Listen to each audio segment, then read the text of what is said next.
Okay, so prison's becoming easier and easier for me now. With this crime, I've got no defence. I'd lied about being a drug addict last time, and I'd ended up back in front of the same judge again. He remembered me. He remembered me being there in front of him. He remembered being lenient with me because I was a drug addict.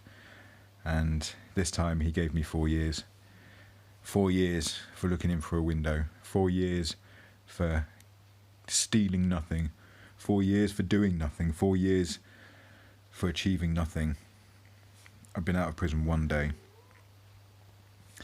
And this time there was little chance of me getting parole because I'd broken every bit of trust I'd ever been given.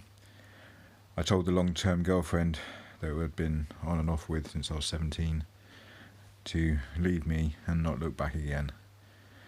This was something I didn't want to put them through again. I quickly went through the Exeter induction process and made my way back to Dartmoor prison as quickly as possible. I actually liked it there. The routine suited me. Compared to Exeter prison, it feels like you're out quite a lot. And because I'd been there for a little while, the staff was starting to get to know me. And the fact that the weather there is so bleak quite a lot of the time, and it is quite cold, it does put a lot of people off, and a lot of people choose to go to Channings Wood rather than Dartmoor. But for some reason, I quite like Dartmoor. I'd made some friends there last time I was there, and because I was going back through relatively quickly, some of my friends were still there. We had a little drinking club that we set up where a few of us would chip in with the different ingredients to make hooch, and once a week on a Friday or a Saturday night we'd have a drink in our cells, and we'd have about a litre of hooch each, and we'd get quite drunk. You make prison hooch by basically mixing up some live yeast. You keep it warm in a big tub, and you add in some whole orange juice. It's important it's the whole orange juice because it needs the bits in it to kind of feed off. You put in a couple of bags of sugar, a couple of bottles of this whole orange juice, and some warm water, and then you basically just let it settle and let it bubble away for a week. About 5 to 6 days is normally enough. All you need to do is keep it warm. We would make a hot water bottle basically by filling a juice bottle full of warm water and put it inside the hooch, and then we'd keep towels around the tub under a bed in a box sealed up to try and keep the smell out of it as much as possible. It does smell a little bit, but if you only do a small amount, it doesn't smell too bad. Keep the window open, keep the cell smelling fresh, and you can normally hide the smell of it, but if you do get caught you are in trouble. But we would mix it up between us. We would all have a go at brewing it, and we'd all share the risk. But yeah, on a Friday or a Saturday night, we'd also all share in the merriment and get a little bit drunk. One day, my older brother sent me in a letter, and he always said that if he would send me in a letter, he'd splash some LSD on the back of it. So I looked on the back of the letter, and then sure enough, it looked like it was obvious as fuck. It looked like someone had splashed a cup of tea across the back of this envelope. So I ripped off and separated that bit of the envelope from the rest of it. I didn't know what kind of dosage it would be or would need, but it looked like he'd done about 6 drips on the back of it. So I ripped off what I could see with the drips into 6 different tabs, basically, and I tried a couple for myself that night. I took them around 6 o'clock at night. I started to feel a little bit drunk or a little bit giddy where the LSD was kicking in. Didn't really take effect until just towards the end of EastEnders, which was on about 7:30, I think. And just as I was watching that, the room started to twist and move a little bit on the peripheries of my vision. And when I'm saying room, I mean my cell. I was about to have the beginning of a 12-hour psychedelic experience in my cell, which I wasn't always in control of. I found myself at about 2 o'clock in the morning cleaning furiously in my cell because I felt like I was in a dirty alleyway. It felt horrible. Even though the cell was clean and fine, I was starting to trip out. People's faces on the telly were changing. They would look young 1 second, and then they would look like a zombie the next second. I was looking at pictures on the wall, and I felt like they were all looking at me and then laughing and joking because they were all in on some joke that I wasn't. Obviously, I was just tripping balls and fucking, I was all over the place. There was colours, there was hallucinations. It was amazing. I couldn't sleep. I didn't realise that LSD is a stimulant, and one of the side effects obviously is that you stay awake. So I went through this, some strong hallucinations, some quite mild, up until about 4 or 5 in the morning. I managed to get my head down and get a couple of hours sleep. The first thing I went and did is told my friends about it, the guys I drink with, and I gave them all a couple of tabs so they can have fun the next evening. It's all about just getting through it in prison. And the bunch of boys that I was knocking around with at the time were a good little bunch of lads. Being in prison is like being around your mates all the time. You see them from first thing in the morning. If you're just knocking around on the wing, I was working with a couple of my friends as well, so we were literally spending 5, 6, 7 hours a day with each other every day, and in the evening, because you get association in the evening every night, so at around 6 o'clock or 5:30 they open up your door and you're out until about 8 o'clock every evening in Dartmoor. Apart from the weekend, you get a bit of a slightly earlier bang up. You bang up around 4 or 5 o'clock on the weekend. But on a Monday to Friday, you can be out of your cell till about 8 o'clock at night, between 6:30 and 8 o'clock at night every night, and it's quite a good little routine. But obviously, you just end up doing the same old thing. So I would go and grab a cup of tea, go down and sit with my mates, go and have a chat, watch EastEnders. EastEnders is massive in prison. I've never seen so many people watch EastEnders as I have done in prison. But it's you end up spending large amounts of time with these people, and you know them very well. I'd share the jugs with these friends, and just anything to kind of lighten the experience, really.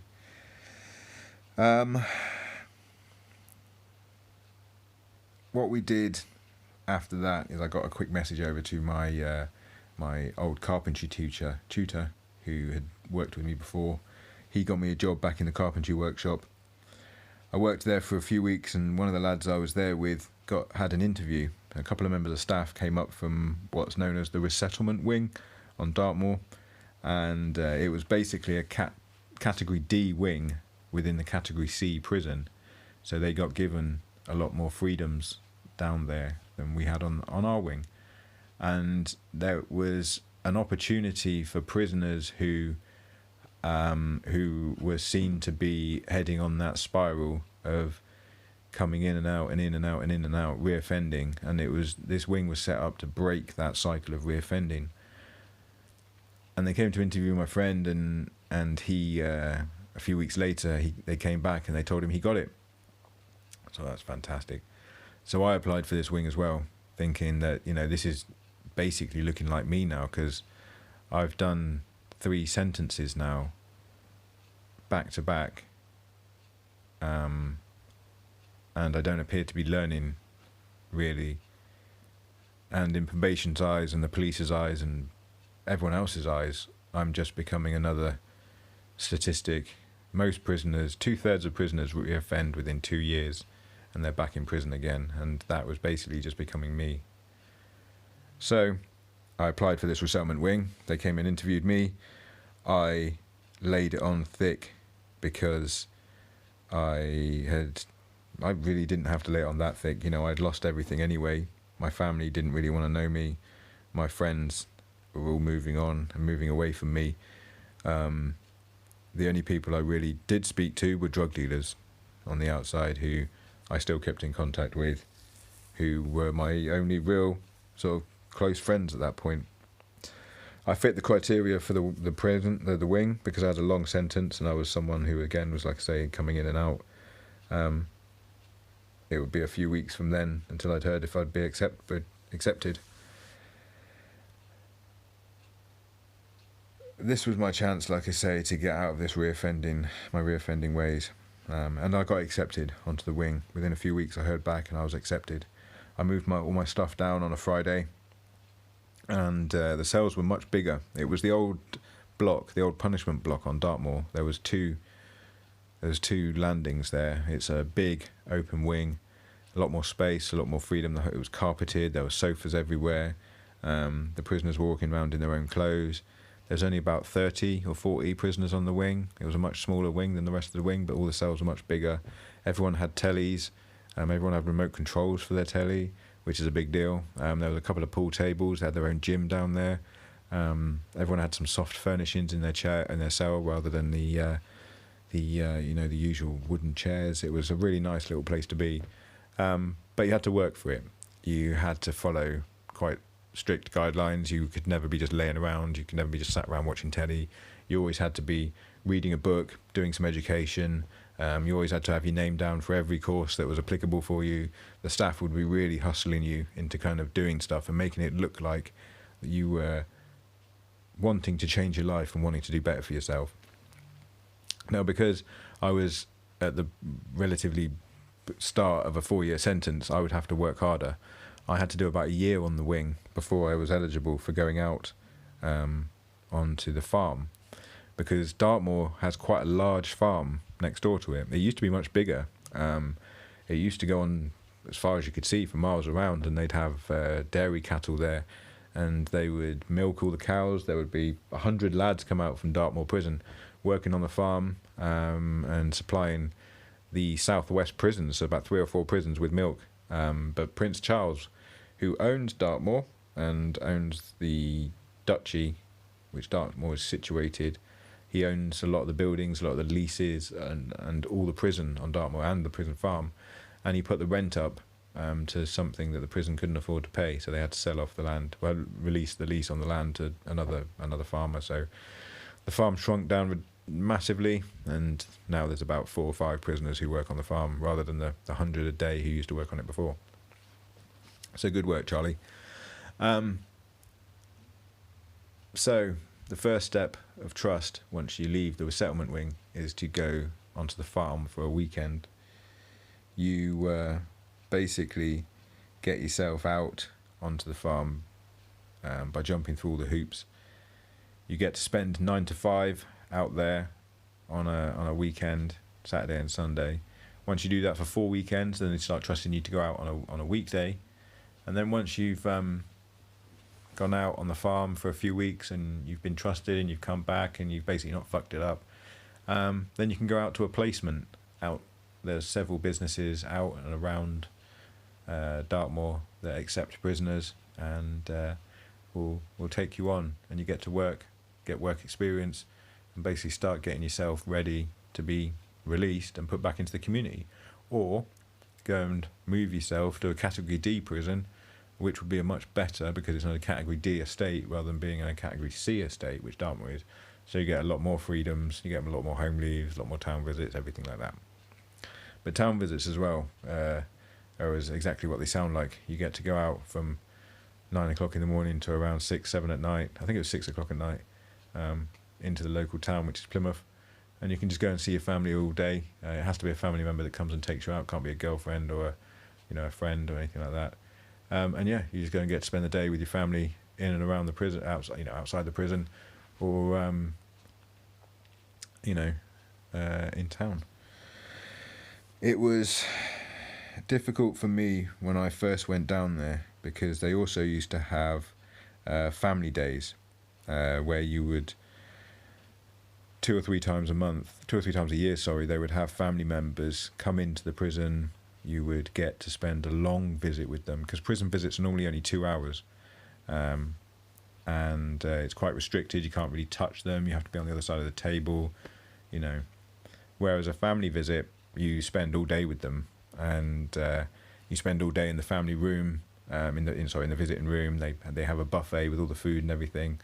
But with this one, you have your kids there. They can be running around. It's all really relaxed, and my family obviously weren't supporting me and weren't talking to me. So my family didn't come to these days, when a lot of the other lads did have their family come down. Because my family weren't coming down, obviously I helped set it up with a few of the other lads on there. But it meant that I was stuck in the room with the prisoners and their families for a bit, while the member of staff who was looking after us and was supposed to be taking us back to the wing, but decided to tuck into the buffet. And so I was stuck in there for about half an hour watching all the boys with their loved ones. And it's just one of those downsides that you have every now and then. You might be a really good crook, or you might be a really good criminal, but it's fuck all if you haven't got any family or friends to support you. And that was one of the the times in my life that I realised that this whole criminal thing is just a thin fabrication, because once that merry-go-round stops and you're thrown inside, you are on your own. And if you haven't created any strong bonds with anybody, you're just left on your own and forgotten about. Now, the wing I was on was a real mixed bag of people. Again, it's this stepping stone to a category D prison, or it's the last chance saloon for people like me who have been constantly reoffending. We had a couple of lifers on there who were trying to work their way to a category D prison. We had a chap on there who had tried to shoot someone. He tried to shoot someone in a pub, but luckily for the guy who was being shot, there was an oak beam underneath the table in the pub that absorbed all the shot from the shotgun and took the brunt of it, and he was able to jump up and run off, and just as the chap was chasing him through the car park, the gun jammed and he wasn't able to shoot him again. But he got 11 years for that, and he was on the wing with me, and he was a really good lad, and he was one of the ones that was going out working. And they would also try and sneak down sex offenders and people from the nonces wing, as we'd call them. It's an old word, the word nonce. It comes from nonsense, the old prisoners would call them. But we didn't really know where people came from, so sometimes they'd sneak them down from the segregation wings and put them on there, because again, they're trying to put them into category D prisons, or they're trying to work towards getting them out on license, and it's just a little bit of freedom. It's a little bit of test of trust before you go out. And that's what I was going there for, because obviously I'd broken every bit of trust that anyone had ever given me. The only chance I had of getting parole was to prove myself before my parole date, and this wing was the perfect chance to do that.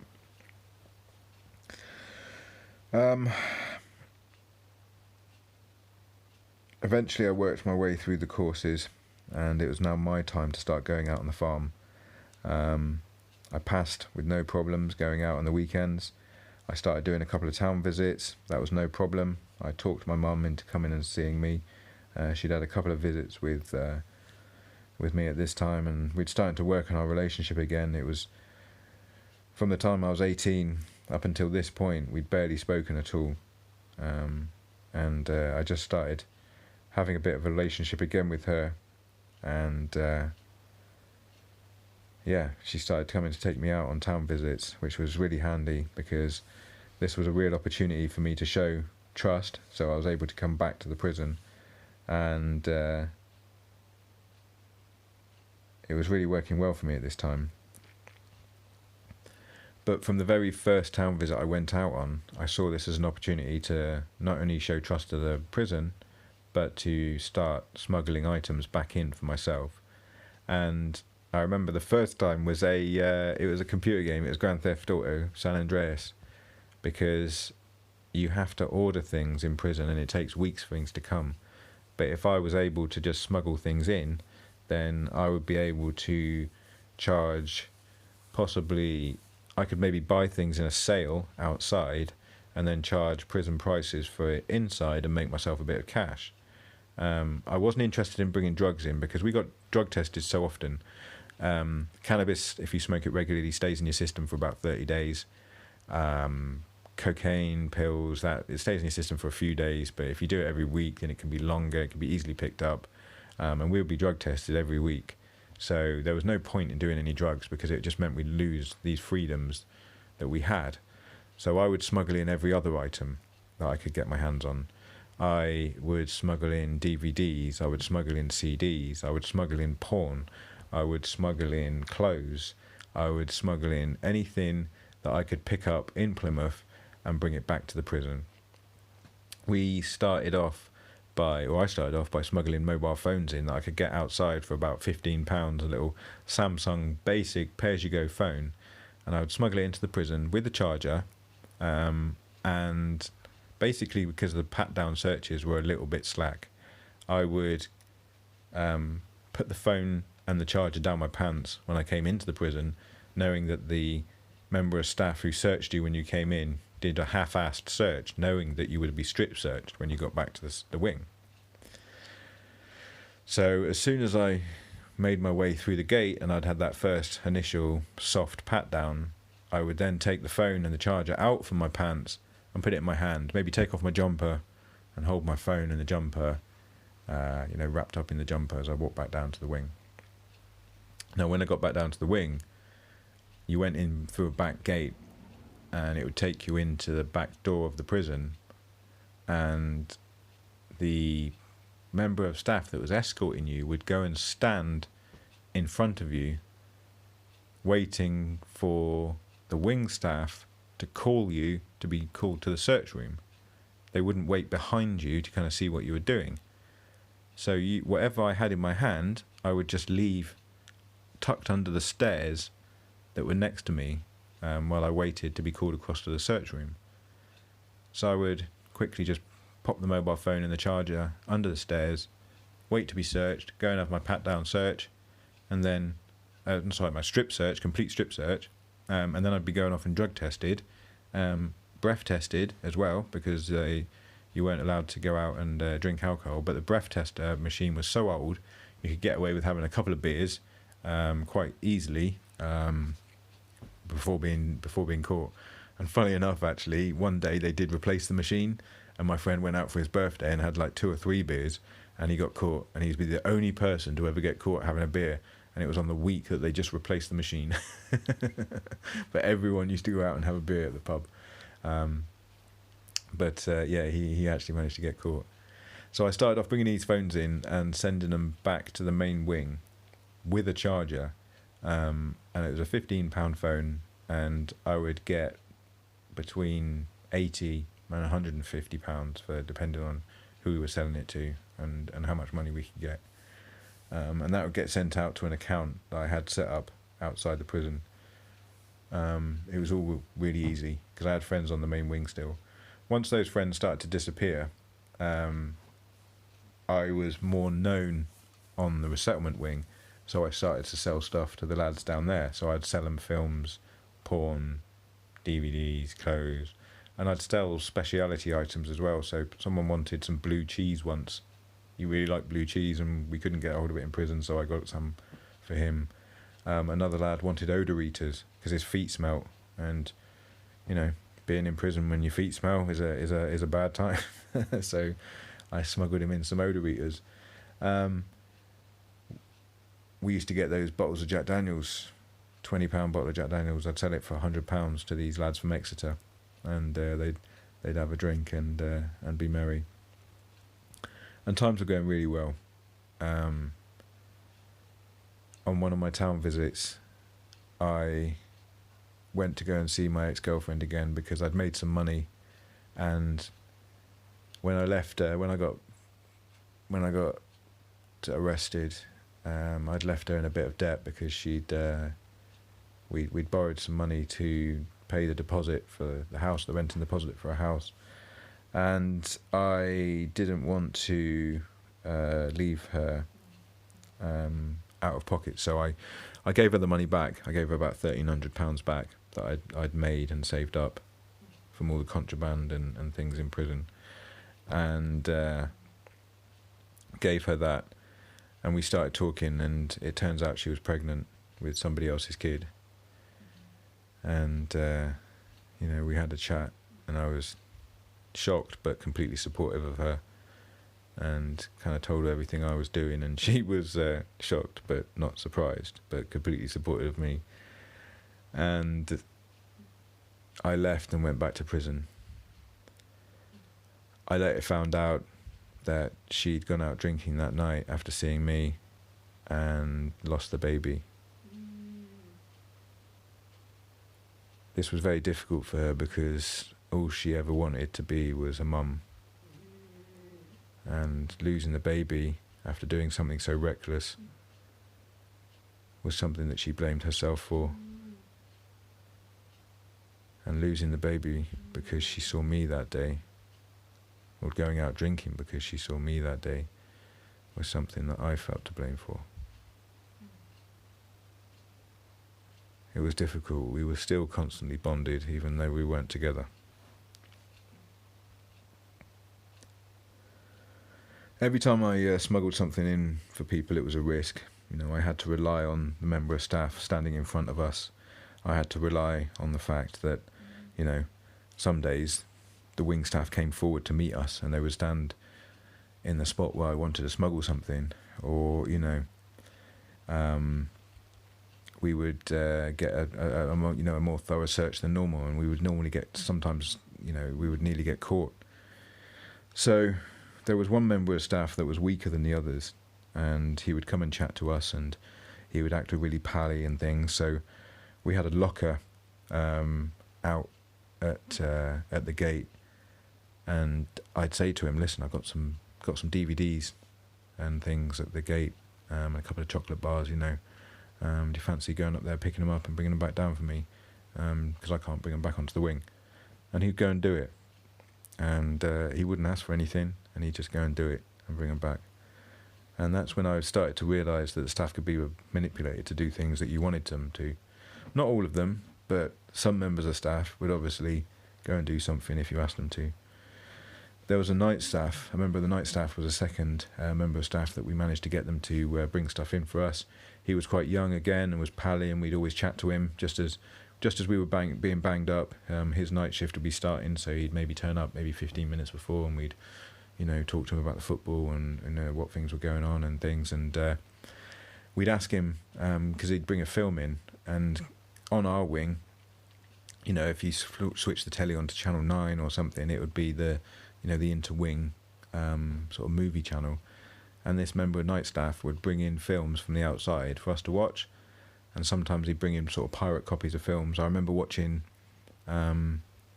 the Two Towers. Was it Two Towers? I can't remember what it's called now. The Lord of the Rings film, the second one. I remember watching that one in prison on a bootleg copy before it was out in the cinema. So yeah, sometimes the staff are just as dodgy as everybody else. But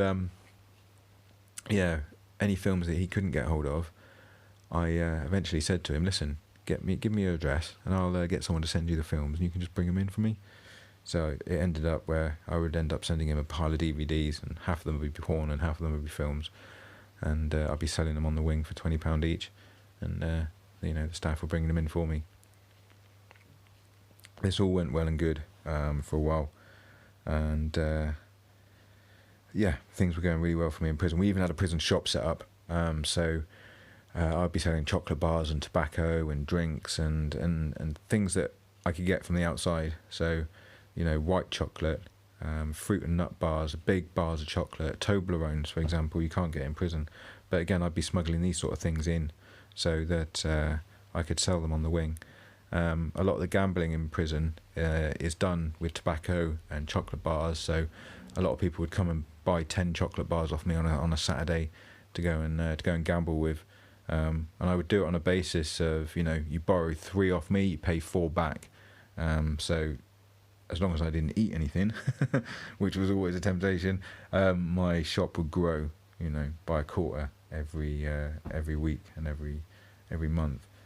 So it was very lucrative. I'd end up with a cupboard or 2 cupboards full of stuff, and then I'd trade that stuff, things that I wanted, and again, I made myself quite wealthy in prison. I was living a very comfortable life at this point.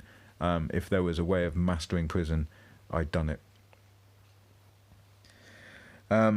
It was really becoming easy for me, and I managed to wrangle home leave as well, just before I was coming up for my parole. I got Thursday, Friday and Saturday at home, and I went out clubbing 2 of those nights. It was great fun. It was hectic being out of prison. Everything goes much faster pace, and the bed's always too soft, and it's always too dark, and outside's always too quiet. It's never quiet in prison. There's always a radio. There's always someone shouting. When you look out of the window, it's always light because there's spotlights on the walls of the prison. Everywhere's lit up, so it's never dark. I was really growing to like Dartmoor in itself, though, outside of the prison. I was even considering staying up there once I got my parole. I'd given myself my best opportunity of getting parole. I'd done everything they'd asked. I'd ticked every box, whereas I'd broken all the trust I'd ever been given. As far as the prison could see right now, I was a model prisoner. I was even looking to start being paid for what I was doing on going out to work. In reality, I was making hundreds of pounds smuggling items into the prison, and I was still the deviant that I was when I went in. I was rejected by the parole board. They didn't feel like I'd done enough for all the chaos that I'd caused previously, and they felt like another 8 months on top of the 2 years that I'd done so far would suffice in showing that I could be trusted. Obviously, I was upset about not being allowed home, but this gave me more opportunity to smuggle stuff into the prison. I had 2 more home leaves, and I could make much more money inside and outside of prison.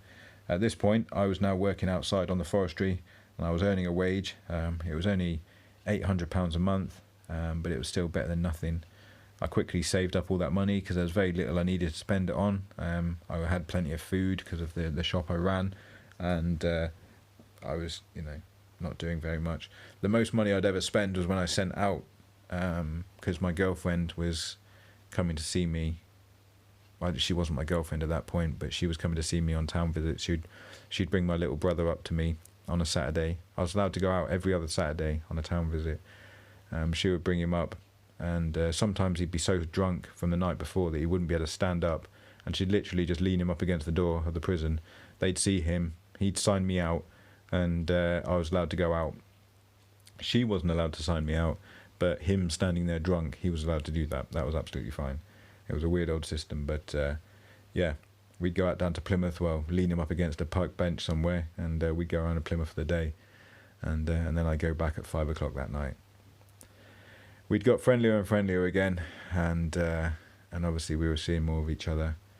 I had one of my home leaves, and we spent more time together, and things were starting to look up again between us. Obviously, I now had the opportunity to get out with a bit of money behind me.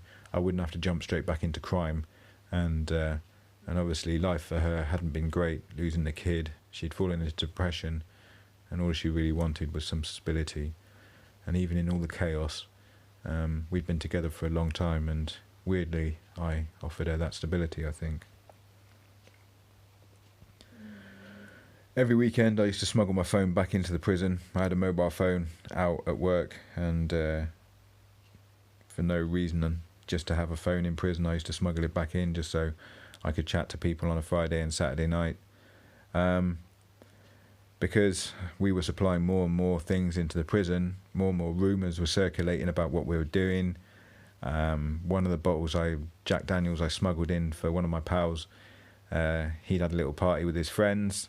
One of those friends wasn't invited, and apparently he went to the staff and told on all of us. So not only told on his mate for drinking, but told on me for bringing it in. My bag was searched a little bit more thoroughly than it would have been. I had cut a small pocket into my rucksack, and I used to secrete my mobile phone. It was quite a flat, thin phone at that time, and it would hide in that little razor slit in my rucksack, and I used to be able to smuggle my phone in quite easily in there. I would leave my bag completely empty, so the staff would just look in the bag, see that it was empty, and throw it back to me. They wouldn't search it too thoroughly because it looked like it was empty, but yeah, there was that little razor slit where my phone was. But this time he searched it, he grabbed it and searched all around the lining, and he found the phone. He just looked at me, and I looked at him, and at this point, I'd known him for quite a while, and it was even the member of staff that used to smuggle the DVDs in for me. He looked at me, and because there was another member of staff there, they do the searches in twos. I remember just looking at him and was going, yeah, you caught me. I get taken back to my cell now, and the doors are normally always open, but my cell gets locked, and I'm locked away. This was the slippery slope back onto the main wing again. All my stuff was bagged up and taken off. I was put back on the main wing. I was only allowed a limited amount of my stuff back. I had 3 or 4 big black bags full of my own clothes. You're only allowed 2 sets of clothes, so 2 sets of jeans, 2 sets of t-shirts, 2 jumpers. I had 3 black bags full of clothes that I'd smuggled into the prison. I basically, like I say, just used to go out in prison clothes, come back in my own clothes, go out in prison clothes, come back in my own clothes. And I'd done this for so long that I'd accumulated a wealth of clothing. They promised me that, well, they said to me that if I didn't kick off about being kicked off the wing, then I could keep all my stuff. But if I kicked off or tried to make a fuss in any way, then I would get nicked for smuggling in all the clothes as well. So I just went quietly. I only had about 3 months left to go, so yeah, I just took it on the chin. And I'd had a good run, you know, I'd exploited that wing for as much as I could, and I ended up back on the main wing again. The next few months went slowly, being back in with the boys again. I went back onto the carpentry shop, and I worked out there. I didn't really know anyone in the main prison, so I just sat, watched telly. I had the remnants of my shop left, so I just sat and ate that, and watched telly until I got to go home.